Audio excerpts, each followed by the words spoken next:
নমস্কার বন্ধুরা, আজকে আমি তোমাদেরকে দেখাবো কোষে দেখি 2.1 এই অধ্যায়ের অঙ্ক। তো তোমাদেরকে প্রত্যেকবারের মতো আবার বলবো যে অঙ্কগুলো আশা করি তোমরা প্র্যাকটিস করছো, যেগুলো আমি তোমাদেরকে দেখাচ্ছি। তো এই অঙ্কগুলো একটু দেখে নাও আর প্র্যাকটিস করে ফেলো, যাতে পরীক্ষাতে তোমাদের অঙ্ক করতে কোনো অসুবিধা না হয়। তো দেখতে থাকো আর বইটাকে সামনে রাখো। তোমাদেরকে এই অনুপাতের অঙ্ক এই 2.1 থেকে শুরু হয়েছে স্কুলের বইতে, একটু দেখে নিও। এবং অনুপাতের অঙ্ক 7-এর যে ধারণা এখান থেকেই তৈরি হয়। তাহলে আমি অঙ্কতে ফিরে চলছি, দেখতে থাকো। এখানে বলেছে যে 1 কিগ্রা চালের দাম 40 টাকা এবং 1 কিগ্রা ডালের দাম 100 টাকা। চাল ও ডালের অনুপাত কত হিসাব করি। তাহলে দেখো এখানে কি চাল ও ডালের অনুপাত চেয়েছে। তাহলে 1 কিগ্রা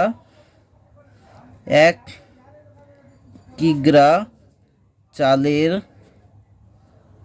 দাম কত না 40 টাকা, আর 1 কিগ্রা ডালের দাম কত না 100 টাকা। অতএব চাল ও ডালের অনুপাত কি? অনুপাত হচ্ছে 40:100। এমনিভাবে করতে হয়, ঠিক আছে। এইবার এখানে দেখে নেবে যে তোমাদেরকে প্রত্যেকবারের মতনই বলবো যে এবার এখানে দেখতে হবে যে কাটাকুটি যাচ্ছে কি না। প্রথমে দেখো শূন্যটা যাচ্ছে, শূন্য দুটো আমরা কেটে নেব। আর থাকছে কি না 10 থাকছে, আর এখানে 4 থাকছে। তাহলে 2 2 4 2 5 10। তাহলে কি হলো উত্তরটা না এদের অনুপাত হচ্ছে, চাল ও ডালের দামের অনুপাত হচ্ছে 2:5। ঠিক আছে, তাহলে চাল উত্তর হচ্ছে চাল ও ডালের দামের অনুপাত কি?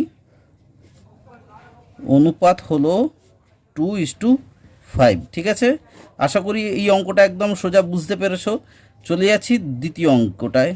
ঠিক আছে, তোমাদেরকে আরেকটা ধারণা দিয়ে দিই যে অনুপাত কাকে বলে। অনুপাত হচ্ছে, তোমরা বইতেই দেখতে পাবে যে সামনে লেখা রয়েছে ভাগের মাধ্যমকে আমরা অনুপাত বলি। মানে হচ্ছে আমরা এখানে কি করলাম, জাস্ট এগুলোকে ভাগ করে দিলাম, যে কাটাকুটিটা করলাম জাস্ট এটার সঙ্গে এটা ভাগ করে দেওয়া। ভাগ করে দেখলাম যে এর অনুপাত 2:, মানে যাকে মানে কি বলে গসাগু, তোমরা শিখেছো যে গসাগু কি, মানে জাস্ট যেগুলো কমন যায়। সেখানেও এমনি আমাকে কমন যেগুলো দিয়ে কাটা যায় সেই হিসেবে আমরা কেটে দেখে নেবো যে এর সঙ্গে এর দামের অনুপাতটা কি। অনুপাত হচ্ছে ভাগ করা, সিম্পলি। ঠিক আছে, এবার দেখে নাও। তো তোমরা বইটা কাছে রাখো এবং দেখতে থাকো যে একটা ত্রিভুজ এঁকে দিয়েছে। এই ত্রিভুজের দেখে নাও 3টে কোণ বলেছে, 50 ডিগ্রি, 60 ডিগ্রি এবং 70 ডিগ্রি। তাহলে এই 3টে কোণের অনুপাতটা কত দেখে নাও। এই অনুপাতটা প্রথমে এ কোণ, মধ্যিখানে যে কোণটা থাকবে সেটাকে ধরে নেবে। এ কোণ মানে কি, দেখো মধ্যিখানে এ রয়েছে, তার মানে এই কোণটা 60 ডিগ্রি। বি মধ্যিখানে রয়েছে মানে 50 ডিগ্রি। সি মধ্যিখানে রয়েছে মানে 70 ডিগ্রি। তাহলে এই 3টে কোণের অনুপাতটা কত দেখতে থাকো। তাহলে আমি এখানে জাস্ট ওই লিখে নিচ্ছি, তোমরা দেখে নিও। আমি বা এমনি লিখে করেও নিচ্ছি কি না বি এ সি, এইটা হচ্ছে 60 ডিগ্রি, এটা হচ্ছে 70 ডিগ্রি, আর এটা হচ্ছে 50 ডিগ্রি। তাহলে কোণ বি এ সি ইস্টু, এগুলোকে ইস্টু বলে। ঠিক আছে, কোণ এ বি সি ইস্টু কোণ এ সি বি। তাহলে কত না এর মানগুলো বসে দাও। এ হচ্ছে 60 ডিগ্রি, 60 ডিগ্রি, আর এটা হচ্ছে বি কোণটা হচ্ছে 50 ডিগ্রি, আর সি কোণটা হচ্ছে 70 ডিগ্রি। তাহলে জাস্ট শূন্যগুলো কেটে দাও হালকা করে। আর তোমাদেরকে বারবার বলছি, পেন দিয়ে কখনোই কাটবে না, পেন্সিল দিয়ে কাটবে। পেন দিয়ে কাটলে কিন্তু বোঝা যাবে না, স্কুলের টিচারেরা ভাববে তোমরা কাটাকুটি করেছো, পুরো একদম অঙ্কটা কেটে দেবে। ঠিক আছে, একদম কখনো পেন দিয়ে কাটবে না। তাহলে এখানে কত কত এদের অনুপাতটা কত, এই কোণগুলোর অনুপাত হচ্ছে 6:5:7, ঠিক আছে, হয়ে গেল। এবার দেখো 3 নম্বরের অঙ্কটা। 3 নম্বরের অঙ্কটায় কি বলেছে, 3 নম্বর বইটা একটু কাছে রাখো। বলেছে যে একটি আধুলি, একটি 1 টাকা এবং একটি 2 টাকার মুদ্রার মূল্যের অনুপাত লিখি। তাহলে আধুলি মানে কি? আধুলি মানে হচ্ছে 50 পয়সা, 1 টাকা মানে হচ্ছে 100 পয়সা, আর 2 টাকা মানে 200 পয়সা। এদের অনুপাত লিখি। তাহলে এখানে আমি লিখব 3টি মুদ্রার, এখানে লিখে দিলাম, এবং সোজা তাড়াতাড়ি করব। 3টি মুদ্রার কি বলেছে? মূল্যের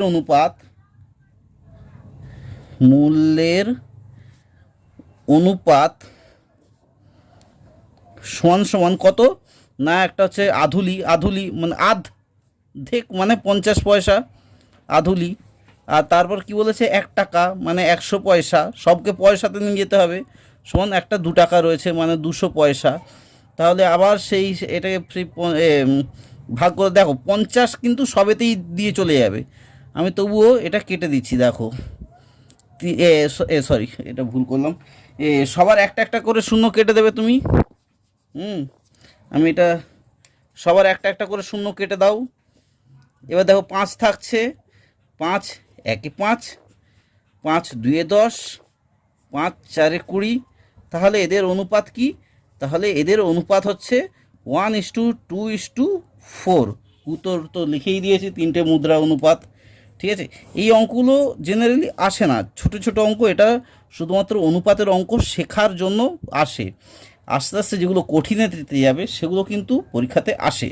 4 নম্বরের অঙ্কটা দেখো।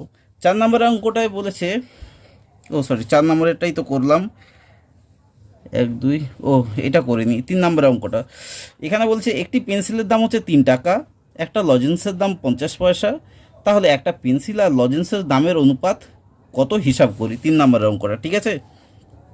তাহলে 3 নম্বরের অঙ্কটা দেখো, এটা 4-এরটা হয়ে গেছিলো। তাহলে আমাকে বলেছে পেন্সিল এবং লজেন্সের দাম। তাহলে পেন্সিল ও লজেন্সের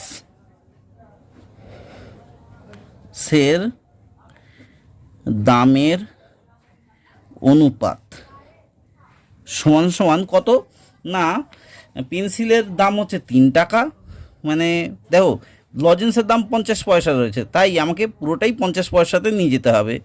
3 টাকা মানে 300 পয়সা, আর লজেন্সের দাম 50 পয়সা।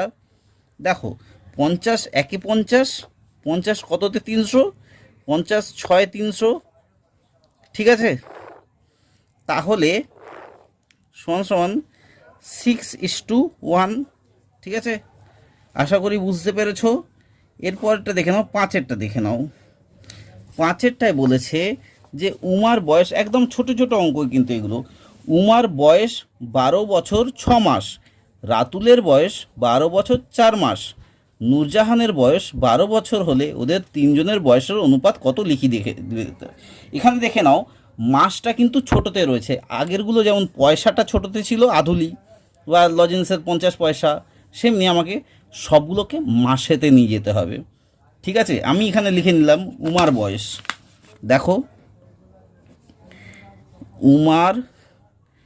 উমার বয়স কত? উমার বয়স হচ্ছে 12 বছর 6 মাস। তোমরা আশা করি 12 বছর সমান সমান কত মাস বের করে নিতে পারবে। 12 বছর মানে হচ্ছে জাস্ট 12কে 12 দিয়ে গুণ করতে হবে, 12। এবার এটাকে জাস্ট 6 মাসের যোগ করতে হবে। তাহলে 112কে 12 দিয়ে গুণ করলে 144 হয়, যোগ 6 মাস সমান সমান 150 মাস, ঠিক আছে। এবার উমার বয়স তো হয়ে গেল। রাতুলের বয়স, এবার রাতুলের বয়স সমান সমান 12 বছর 4 মাস, 12 বছর 4 মাস সমান সমান 12 গুণ 12, যেহেতু কেন 12 গুণ 12 করছি, 12 বছর আর এক একটা বছর 12 মাস করে, সেই জন্যই 12কে 12 দিয়ে গুণ করলাম, মনে রাখবে কিন্তু, প্লাস 4 মাস, এই 4 মাসটা, তাহলে 144 যোগ 4 সমান 148 মাস। এবার নূরজাহানের বয়স কত বছর? না, নূরজাহানের বয়স সমান 12 বছর। 12 বছর মানে সমান 12 বছর সমান 12 গুণ 12 জাস্ট সমান 144 বছর, 144 মাস। ঠিক আছে, এবার দেখো, এবার তিনজনের বয়সের অনুপাত কি? এবার লিখে দিলাম 3 জনের বয়সের অনুপাত সমান এই 150 ইস্টু 148 ইস্টু 144। ঠিক আছে, এবার এখানে কাটাকুটি করো, কি আসছে দেখে নাও। একটু খাতাটা উপরের দিকে তুলে নিচ্ছি আমি, তোমার দেখতে সুবিধা হবে। 144 কততে আসছে? 2 দিয়ে আগে কাটি, ঠিক আছে। 2 75, 75, 2 কততে? 2 7 14, 2 4 8, ঠিক আছে। 2 7 14 আর 2 2 4। এখানে দেখলাম 75, 74, 72 রয়েছে। এবার 3 দিয়ে যায় নাকি প্রত্যেকটা দেখতে হবে। 3 2 6, 3 4 12, 3 2 6, 14 থাকছে, যাবে না। তাহলে উত্তরটা কিন্তু এই 75, 74 আর 72 হবে, আর কোনো কিছু দিয়ে যাবে না। অতএব এদের তিনজনের বয়সের অনুপাত 75:74:72। আশা করি তোমরা বুঝতে পেরেছো। বারবার বলছি, চ্যানেলটা এই মানে অঙ্কগুলো প্লিজ প্র্যাকটিস করো, না হলে কিন্তু পরীক্ষার হলে বড় বিপদে পড়ে যাবে। এবার দেখে নাও 6 অঙ্কটা বলেছে যে সমকোণী সমদ্বিবাহু ত্রিভুজের কোণগুলির অনুপাত লিখি। সমকোণী সমদ্বিবাহু ত্রিভুজের ধারণা নিশ্চয়ই তোমরা 6-এ পেয়ে গেছো। দেখে নাও, সমদ্বিবাহু ত্রিভুজ আঁকছি। সমকোণী দেখে নাও, সমকোণী মানে হচ্ছে যার দুটো কোণ সমান। মানে এই দুটো কোণ দেখো সমানে আমি এঁকেছি, একটা রাফলি এঁকেছি, দুটো কোণ সমান। কিন্তু সমদ্বিবাহু মানে এই দুটো বাহুর দৈর্ঘ্য এক, কিন্তু কোণ দুটোও একই, মানে এই দুটো কোণও একই। আর তাহলে এই কোণটা কত পড়বে? এই কোণটা দেখো, এই কোণটা সমকোণী, আমি বলে দিচ্ছি। দেখো, সমদ্বিবাহু ত্রিভুজ হচ্ছে এই দুটো, যেহেতু এই দুটো বাহুর সমান, এটা 5 সেন্টিমিটার হলে এটাও 5 সেন্টিমিটার হবে। এবার সমদ্বিবাহু ত্রিভুজের একটা কোণ সবসময় প্রায় 90 ডিগ্রি হয়ে যায়। তাহলে 90 ডিগ্রি যদি এটা হয়, মানে পুরো ত্রিভুজের মাপটা 180 ডিগ্রি হয়, ঠিক আছে। তাহলে এটা 45 ডিগ্রি হবে আর এটা 45 ডিগ্রি হবে। তাহলে সমকোণী সমদ্বিবাহু ত্রিভুজের কোণগুলোর অনুপাত বলেছে। তাহলে লিখি, অতএব এখানে লিখি, এটা কত নম্বর? 6 নম্বরেরটা। সমকোণী সমদ্বিবাহু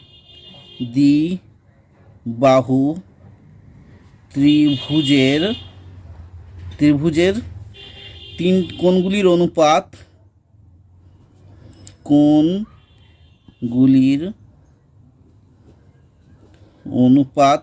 সমান কত?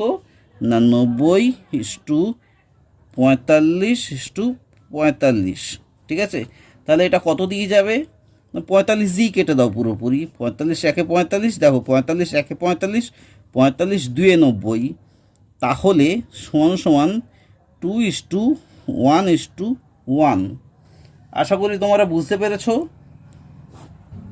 অঙ্কগুলো প্র্যাকটিস করো। চ্যানেলে নতুন হয়ে থাকলে নিশ্চয়ই চ্যানেলটাকে সাবস্ক্রাইব করো, আর লাইক কমেন্ট তো শেয়ার করবেই, যাতে তোমার অন্যান্য বন্ধুগুলোও দেখতে পায় তোমার ক্লাসের। দেখো, এবার 7 অঙ্কটা করছি। 7 অঙ্কটায় বলেছে যে, বইটা সামনে রাখবে, সমবাহু ত্রিভুজের কোণগুলির অনুপাত লিখি। সমবাহু ত্রিভুজ কি? সমবাহু ত্রিভুজের কোণগুলো কিন্তু দেখো, সমবাহু মানে যার প্রত্যেকটা বাহু সমান, মানে হচ্ছে এটা যদি তোমার 5 মিটার হয় বা 5 সেন্টিমিটার হয়, এটাও তোমার 5 সেন্টিমিটার হবে, আর এটাও তোমার 5 সেন্টিমিটার হবে। ঠিক আছে, তাহলে সমবাহু ত্রিভুজের কোণগুলো কত কত ডিগ্রি হবে? আমি প্রথমেই বলেছি যে ত্রিভুজের তিনটে কোণের মান 180 ডিগ্রি হয়। ঠিক আছে, যে কোনো ত্রিভুজের তুমি টেরা বেঁকা যাই হোক ত্রিভুজ আঁকো, প্রত্যেকটা কোণের মান মানে টোটাল কোণের মানে তিনটে কোণের মান কিন্তু 180 ডিগ্রি হবে। এবার এখানে সমবাহু ত্রিভুজের সমবাহু ত্রিভুজের এখানে দেখো এই তিনটে কোণের মান তাহলে কি 60 ডিগ্রি করে হবে। ঠিক আছে, প্রত্যেকটা মানই 60 ডিগ্রি করে হবে। তাহলে এখানে লিখি সমবাহু সমবাহু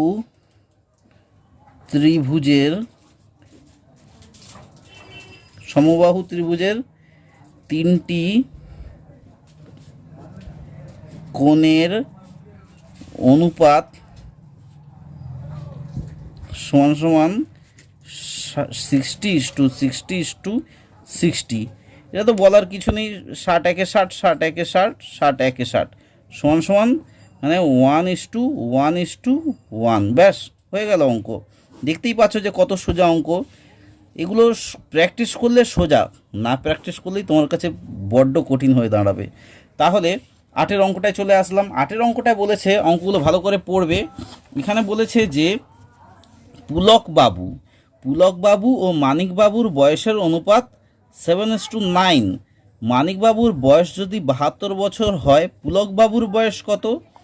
দেখো তাহলে বের করি কত সহজভাবে। দেখে নাও, এখানে তোমাদের প্রথমেই বলেছিলাম যে এই অনুপাত বা অনুপাত অনুপাত মানেই হচ্ছে ভাগ করা। ঠিক আছে, তাহলে এখানে আমি লিখি পুলকবাবু ও মানিক বাবুর বয়সের অনুপাত কি? অনুপাত বলে দিয়েছে 7:4। ঠিক আছে, বইটা একটু ফলো করো, সরি 7:9। ঠিক আছে, বইটা একটু জাস্ট ফলো করো। 7:9 বলেছে। এখানে তাহলে পুলক বাবু ভাগ মানিক বাবু সমান সমান কত? পুলক বাবু হচ্ছে 7 আর মানিকবাবু হচ্ছে 9। এখানে কার বয়স বলে দিয়েছে? না, মানিকবাবুর বয়স বলে দিয়েছে। এই যে মানিকবাবু, ঠিক আছে, মানিকবাবুর বয়স বলে দিয়েছে। আমি এখানে করে দিচ্ছি অর লিখে, তোমরা এখানে লিখবে অর, বা আমি লিখে দিচ্ছি এখানে অর লিখে পুলকবাবু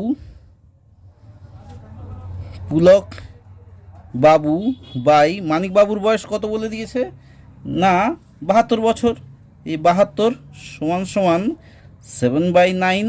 ঠিক আছে, জাস্ট এর বয়সটা বসিয়ে দিলে এখানে। এবার অর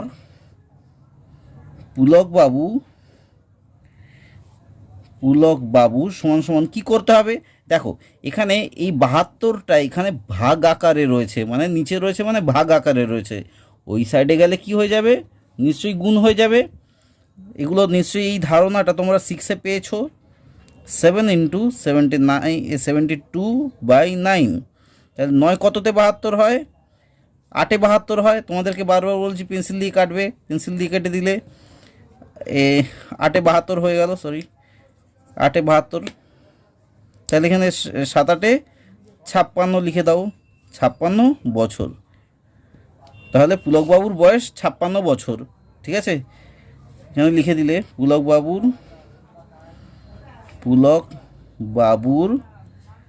বয়স সমান 56 বছর। ঠিক আছে, এর পরেরটা দেখে নাও, 9-টা দেখো। 9টায় কি বলেছে? 9টায় বলেছে যে দুটি বইয়ের দামের অনুপাত বলে দিয়েছে 2:5। প্রথম বইটির দাম 32 টাকা 20 পয়সা হলে দ্বিতীয় বইটার দাম কত? ঠিক আগেকার অঙ্কের মতো, যে দুটো বইয়ের দাম, প্রথম আমি একদম অঙ্কতেই চলে যাচ্ছি, তোমরা লিখে নিও। প্রথম এখানে লিখে দিচ্ছি, দেখো প্রথম বই বাই দ্বিতীয়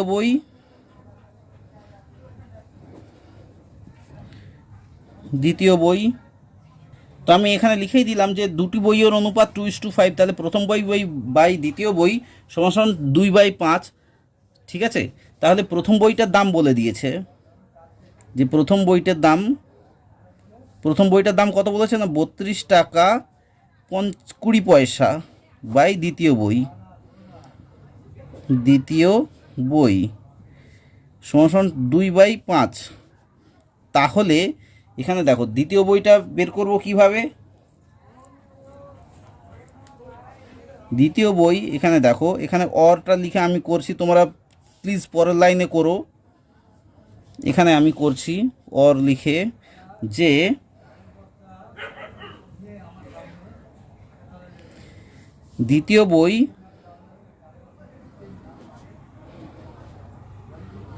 দ্বিতীয় বই সমান সমান, দেখে নাও এখানে এটা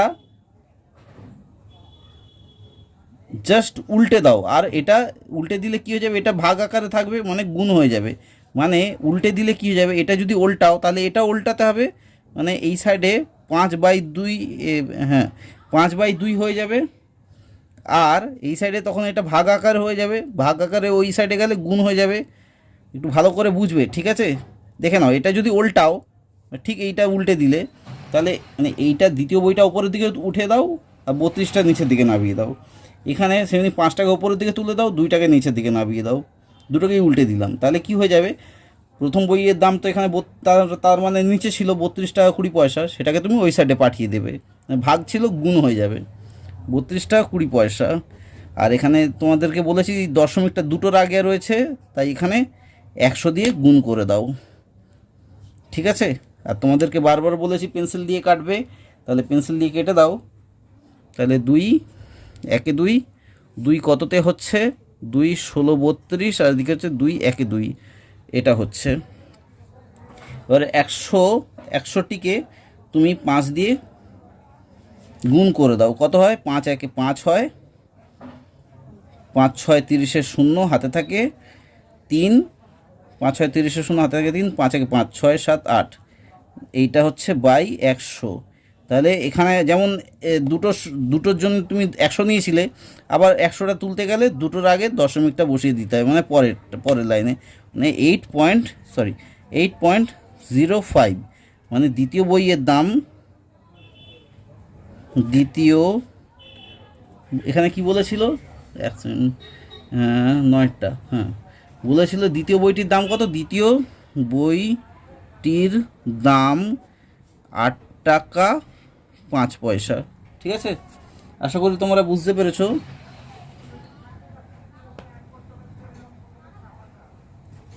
দেখে নিই একবার, 5 1 5, 5 6 30 শূন্য হাতে থাকে 3, 5 1 5, ঠিক আছে। এবার দেখো 10-এর অঙ্কটায় কি বলেছে, 10-এর অঙ্কটায় বলেছে, দেখো অঙ্কটা কত তাড়াতাড়ি শেষ হয়ে যাচ্ছে। 10-এর অঙ্কটায় বলেছে বৃত্তের পরিধি ও ব্যাসের অনুপাত 22:7, যে বৃত্তের ব্যাসের দৈর্ঘ্য 2 মিটার এবং 1 ডেসিমিটার, সেই বৃত্তের পরিধি হিসাব করি। তাহলে দেখে নাও বৃত্তের পরিধি মানে কি, দেখো বৃত্তের পরিধি ও ব্যাসের অনুপাত কি বলেছে, বইটা ফলো করো প্লিজ, অনুরোধ করছি বারবার। 22:7, দেখো বৃত্তের পরিধি কোনটা আর ব্যাস কোনটা, এটা দেখো একটা যদি বৃত্ত আঁকলাম, দেখো বৃত্তের পরিধি কি, ধরো তুমি এখানে দাঁড়িয়ে রয়েছো, এখান দিয়ে এত দূর তুমি হেঁটে দৌড়ে এলে, সেটা হচ্ছে বৃত্তের পরিধি, ঠিক আছে। মানে ধরো তুমি এখানে দাঁড়িয়ে রয়েছো, এখান দিয়ে দৌড়ে দৌড়ে দৌড়ে দৌড়ে এত দূর এলে হচ্ছে বৃত্তের পরিধি। ব্যাস কোনটা, ব্যাস হচ্ছে এই যে এইটা হচ্ছে মধ্যিখান দিয়ে যদি তুমি দৌড়ে যাও তাহলে এটা ব্যাস, বা এখান দিয়ে যদি মধ্যিখান দিয়ে একবার দৌড়ে যাও সেটাই হচ্ছে তোমার ব্যাস, মানে এটা কেন্দ্র, ঠিক আছে। তাহলে বৃত্তের ব্যাসের দৈর্ঘ্য কি, দেখো বৃত্তের ব্যাসের দৈর্ঘ্য সমান সমান 2 মিটার 1 ডেসিমিটার, ঠিক আছে। 2 মিটার 1 ডেসিমিটার সমান সমান কত ডেসিমিটার? মিটার থেকে ডেসিমিটারে যেতে গেলে 10 দিয়ে গুণ করতে হয়, তোমরা আশা করি জানো।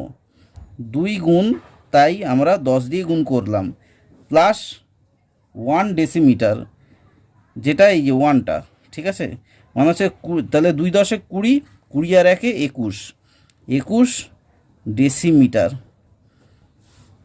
এবার ওই বৃত্তের পরিধি কত? তাহলে অতএব, তাহলে দেখে নাও, আমি এখানে করে দিচ্ছি। তাহলে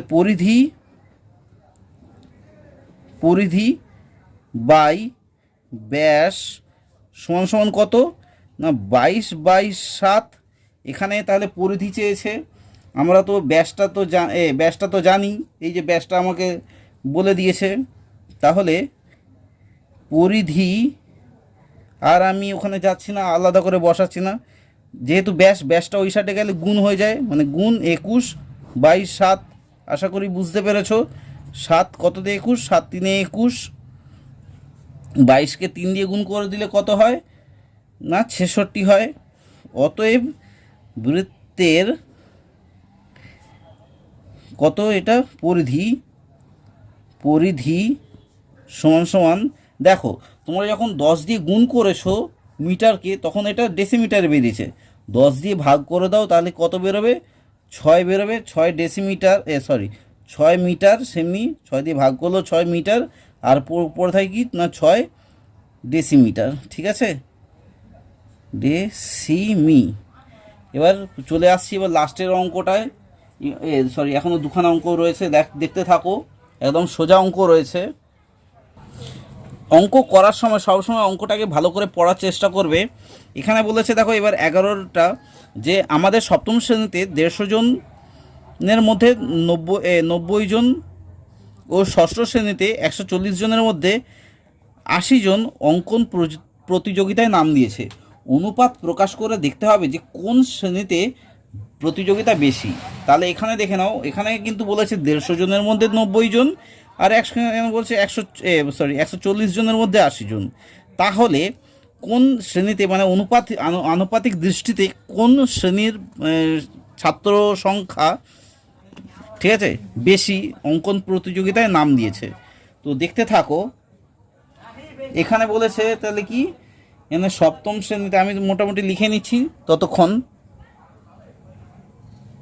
তাহলে এখানে আমি লিখে নিয়েছি যে সপ্তম শ্রেণীতে অঙ্কন প্রতিযোগিতায় নাম দিয়েছে, তাহলে কতজন না 90 জনের 90/150, ঠিক আছে। আর ষষ্ঠ শ্রেণীতে নাম দিয়েছে 140 জনের 80 জন, সেখানে ভাগ করে দিয়েছি। এবার কাটাকুটি করতে হবে, দেখতে হবে যে কি পরিস্থিতি হয়েছে। 0 0 সবার 0 0 কেটে দিলাম। এবার দেখে না 2 7 14, 2 4 8, ঠিক আছে, 3 5 15, 3 3 9। দেখে নেবে যাতে যে সংখ্যাটা কমন কাটা যায়। তার মানে এখানে 3/5, আর এখানে হচ্ছে 4/7, ঠিক আছে, এই অংশ বেরোচ্ছে। এবার এদের অনুপাত করে দেখতে হবে যে সেই হিসেবে কারা বেশি প্রতিযোগিতা। দেখতে থাকো যে তাহলে ষষ্ঠ শ্রেণী, এখানে লিখে দিলাম যে সপ্তম শ্রেণী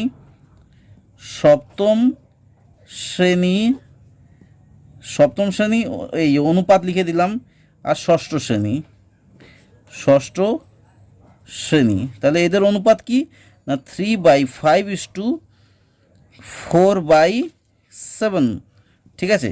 এবার এটা আমাকে কি করতে হবে, ভাগ করতে হবে, মানে উল্টে দিতে হবে। 3/5 গুণ 7/4। দেখো জিনিসটা কি হলো, এটা মানে কিন্তু মানে আপাত দৃষ্টিতে এটা কিন্তু ভাগ করা হচ্ছে। এবার কি করলাম, জাস্ট গুণ করে দিলে কি হয়ে যাবে, ভাগ থাকলে গুণ করলে কি হয়ে যাবে, উল্টে যাবে, সেই উল্টে দিলাম। তার মানে সমান সমান কি আসছে না 7 3 21, 21/20, মানে উত্তর আসছে 21:20, ঠিক আছে। তাহলে সপ্তম শ্রেণীতে বেশি প্রতিযোগিতায় নাম দিয়েছে সপ্তম, সেই হিসেবে যে সপ্তম শ্রেণীর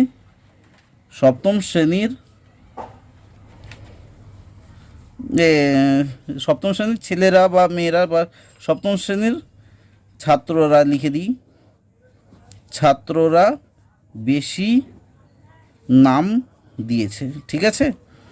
আচ্ছা, আশা করি বুঝতে পেরেছো। এরপর লাস্ট অঙ্কটা দেখে নাও, 12 অঙ্কটা। এখানে বলেছে যে দুটি সংখ্যার অনুপাত বলে দিয়েছে 5:7। সংখ্যা দুটির গসাগু 13 হলে সংখ্যা দুটো কি কি। একদম সোজা অঙ্ক, যে সংখ্যা দুটোর অনুপাত লিখে দিলাম। দেখো, সংখ্যা অঙ্ক না প্র্যাকটিস করলে কিন্তু কঠিন মনে হবে, অঙ্ক প্র্যাকটিস করলে কিন্তু একদম জলের মতো সোজা মনে হবে। সংখ্যা দুটির অনুপাত কি বললো বইতে আমরা দেখলাম। দেখো, অনুপাত, সংখ্যা দুটির অনুপাত সমান সমান 5:7, ঠিক আছে। এবং সংখ্যা দুটির গসাগু কি, গসাগু নিশ্চয়ই করেছো 13, ঠিক আছে। তাহলে এখানে দেখে নাও 5:7 রয়েছে, এখানে 5 ও 7 যেহেতু, দেখো এই অঙ্কটা একটু ইম্পর্টেন্ট, পরীক্ষাতে কিন্তু আসে, দেখে নেবে লাস্টের 12টা। 5 এবং 7 যেহেতু মানে সংখ্যা দুটি, দেখো সংখ্যা দুটি মৌলিক পরস্পর মৌলিক সংখ্যা, পরস্পর মৌলিক সংখ্যা। মৌলিক সংখ্যা তো, মৌলিক সংখ্যা মানে জানো তো, যে সংখ্যাকে সেই সংখ্যা ছাড়া অন্য সংখ্যা দিয়ে ভাগ যায় না, তাকেই মৌলিক সংখ্যা বলে। পরস্পর মৌলিক সংখ্যা এবং সংখ্যা দুটির গসাগু, এবং সংখ্যা দুটির গসাগু সমান সমান 13, যেটা আমি লিখে দিয়েছিলাম। অতএব প্রথম সংখ্যা তাহলে কি, প্রথম সংখ্যা হচ্ছে 13কে 5 দিয়ে জাস্ট গুণ করে দেবে, 5 13 মানে 5 13 গসাগু মানে কমন যেটা যায়, ঠিক আছে, 5 13 65। এবং দ্বিতীয়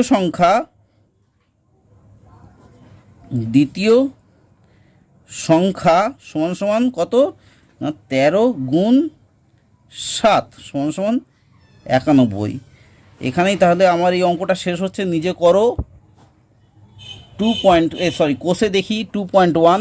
আশা করি তোমরা অঙ্কটা বুঝতে পেরেছো এবং এই অনুশীলন সব কটা অঙ্ক আমি করে ফেললাম। আশা করি তোমরা এই অঙ্কটা পুরোপুরি বুঝতে পেরেছো এবং তোমাদেরকে অনুরোধ করব, চ্যানেলে যদি তোমরা নতুন হয়ে থাকো চ্যানেলটি সাবস্ক্রাইব করো, এবং আমার এই অঙ্কটা যদি ভালো লেগে থাকে নিশ্চয়ই লাইক, কমেন্ট এবং শেয়ার করো, এবং তোমার অন্যান্য বন্ধুদের সঙ্গেও শেয়ার করো, যাদের হয়তো শেয়ার নেই, বাড়িতে বোঝানোর মতো কেউ নেই, তারা কিন্তু এই অঙ্কটা দেখে, এই আমার এই চ্যানেলের অঙ্কগুলো দেখে কিন্তু তারা নিশ্চয়ই বুঝতে পারবে। এবং আমি আস্তে আস্তে অন্যান্য পড়াগুলোও তোমাদেরকে দেখাবো, সেই জন্যে তোমরা অপেক্ষায় থাকো। এবং তোমাদেরকে অনুরোধ করব, প্লিজ প্লিজ প্লিজ যতটা পারো এই আমার এই ভিডিওটা শেয়ার করার চেষ্টা করো। আর ভালো থেকো, দেখা হবে পরের ভিডিওতে। অসংখ্য ধন্যবাদ তোমাদের।